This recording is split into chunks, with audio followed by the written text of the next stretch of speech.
Last na tanong po, bakit po tuwing may bagong news sa specific stock, lahat nagbebenta na?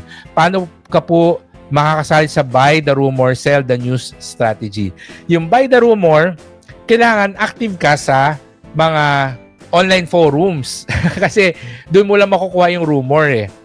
And kailangan malakas ang loob mo.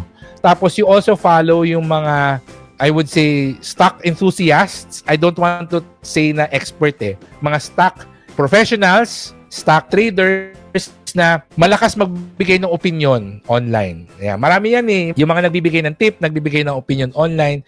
So, buy on that rumor. Kasi totoo naman na you sell on the news. Pag lumabas na yung news, doon ka na magbebenta kasi doon na magsusearch yung price. You sell pag dagsa ng mga na late. So, it takes a lot of, it takes some courage to buy on rumor.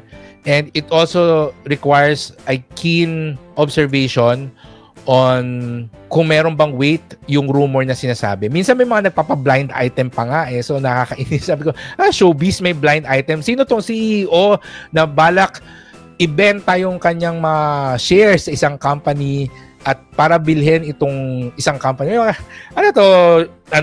Showbiz news, di ba? So, pero those are the rumors that you need to be, you need to watch out for if you want to do this type of trading. Okay?